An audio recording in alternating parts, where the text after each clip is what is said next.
你家的厨房橱柜是不是也常处于随时会爆炸的状态？每次打开柜门的瞬间，甚至要小心提防物品山崩的危机。如果你也有这些困扰，别担心，你并不孤单。今天我们盘点了大家最常遇到的厨房收纳大痛点，蛙边要教你如何彻底拯救这些收纳重灾区。看影片前，别忘了订阅蛙家，开启小铃铛。喜欢影片中的小物，也可以点击商品链接支持我们哦。痛点1：被淹没的流理台。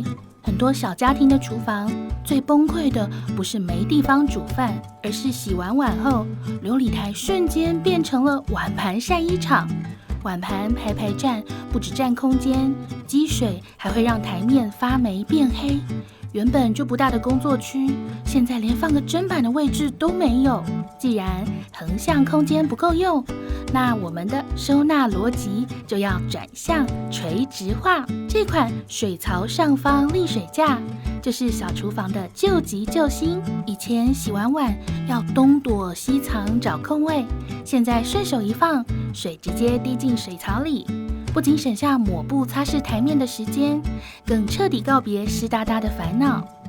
它的细节设计更是贴心，这里有专属快勺沥水桶，连最危险的刀具都有自己的通风晾干槽，不用担心收在柜子里发霉。甚至连最占空间的砧板、洗碗巾、洗手乳，通通都有了家。旁边的小挂钩还能挂上擦手布，洗完手顺势擦干，一气呵成。你看，同样的空间，把收纳立起来之后，流理台立刻重获新生。这才是做家事该有的优雅节奏。痛点2：厨下黑洞大改造。解决了台面，接下来是厨房最难解的魔王关卡——流理台下方空间。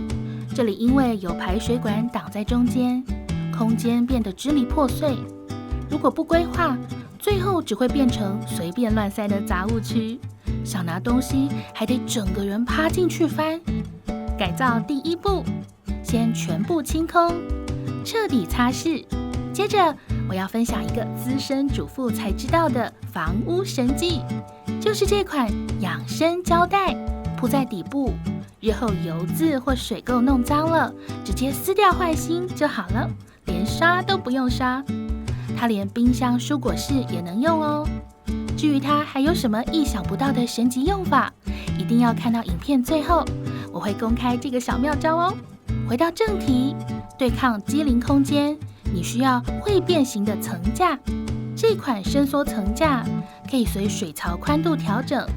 最棒的是这块活动层板，它可以完美避开水管，让原本被切断的空间重新连起来，垂直高度瞬间增加2倍。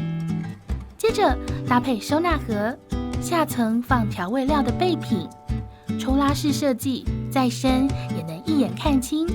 上方则放轻便的保鲜盒，右边剩下的死角放上一个收纳转盘。原本深处拿不到的清洁剂，转一下就来到面前。等等哦，还没结束，抬头看看，这里是不是还有一块空荡荡的地方？只要利用这根不到100元的收纳神器伸缩杆，我们就能在不钻孔的情况下，凭空多出一排挂钩位。平常最占位置的清洁喷雾、抹布，直接挂上去，不仅节省了底部收纳盒的空间，甚至连防烫手套夹上一个小夹子也能收纳在这里。来看看这惊人的差异，从杂乱无章到井然有序，厨下空间不再是黑洞，而是你家厨房的储备仓库。痛点3：碗盘锅具的优雅转身。下厨最手忙脚乱的瞬间，莫过于想拿最底部的那个大平盘，却得先搬开上面的5个小碟子。这种叠叠乐收纳不仅浪费体力，盘子与盘子间的摩擦也容易造成损坏。其实，碗盘收纳的最高境界是化横为直。小编很推荐宜得利的这款直立式碗盘架，它最棒的设计在于底部的防滑胶条，能稳稳抓住盘子，把盘子像书本一样排好队。你看，现在想拿哪一个，直接单手抽出来就好，完全不会惊动到旁边的邻居。至于那堆最占空间的锅子呢，教大家一个翻转空间的小秘诀：把锅盖翻过来，反着盖，上方就形成了一个平整的台面，可以直接堆叠下一个锅子。这样一来，原本只能放一个锅子的位置，现在能叠2个甚至3个。简单的一个动作，收纳空间直接翻倍。痛点4：高处橱柜的取物哲学。你是不是也常为了拿高处柜子深处的一个杯子，得搬梯子、搬凳子，甚至还要像表演特技一样踮起脚尖？很多人因为上方橱柜太深太高，干脆把东西乱塞，最后那里就变成了遗忘区。如果你的装潢预算没有多做下拉式五金，没关系，靠这几招逻辑改造，一样好用到哭哦。第一步，先全部卸货。收纳的黄金准则：频率决定高度。1年用不到2次的电器或器具，通通往最高层放。接着处理最麻烦的水瓶与保温杯，杯子高矮不一，挡在后面的永远拿不到。这时候，我们再次请出收纳神器伸缩杆。这次我们把杆子架在中间，让水瓶打横摆着。你看，就像高级红酒柜一样，空间瞬间分成了上下2层，这样不仅一目了然，要用哪一个直接抽出来就好，再也不用玩跨越障碍的游戏。不过，小编更强力推荐这款大创的神物。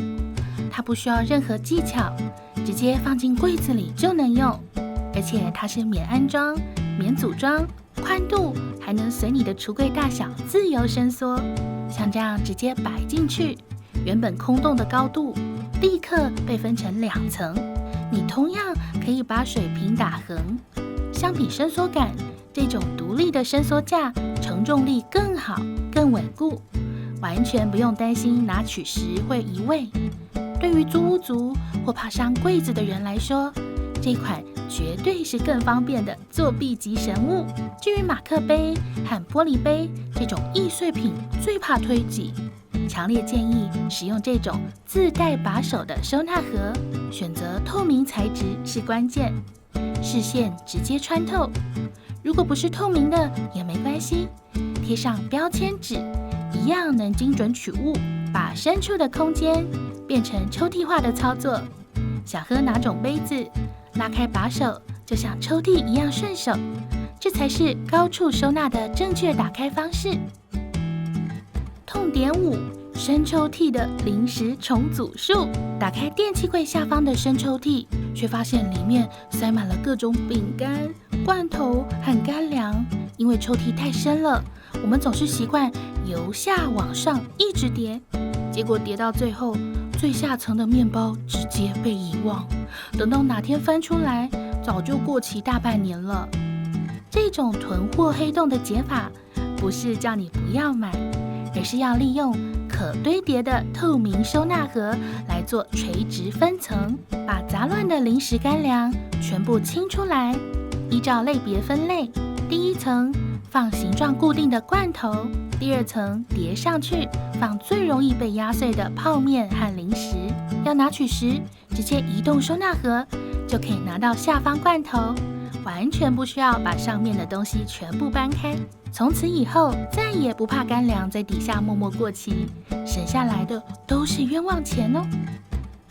终于来到我们的惊喜时间，刚刚在厨下立大功的养生胶带，其实还有一个隐藏版的升级用法哦。换季时，电风扇的收纳总让人头痛，这时候养生胶带就是你的量身打造收纳袋。做法非常简单，先将胶带沿着电风扇的最底座粘一圈固定，接着顺着风扇往上拉开塑胶薄膜。如果风扇比较高，只要在中间层再补粘一圈，就能层层递进，彻底封存，就像帮它穿上一件透明雨衣一样，把整个机身完美包覆。这样收纳起来不仅完全防尘，视觉上还非常清爽。明年夏天拿出来时，就像新的一样。这招封膜防护大法，你学会了吗？其实厨房收纳不只是为了让视觉变得整齐，更是为了让我们在忙碌的日常里能找回下厨的从容与优雅。今天分享的这些收纳好物，不管是水槽架还是收纳盒，连结我都会整理在下方资讯栏。如果你也正为了厨房空间卡关，不妨动手试试看哦。当然，收纳的方式没有标准答案，除了今天分享的这几招，你家还有什么独门的厨房收纳妙招吗？都欢迎在下方留言区跟我分享，我会去留言区取经，说不定你的妙招就是我们下一集的主题哦。如果你喜欢今天的分享，欢迎点击下方超级感谢支持我们。看到喜欢的商品，也可以透过商品链接购买，让我们有动力做更多实用的影片。花家每周3更新，我们下周见，拜拜。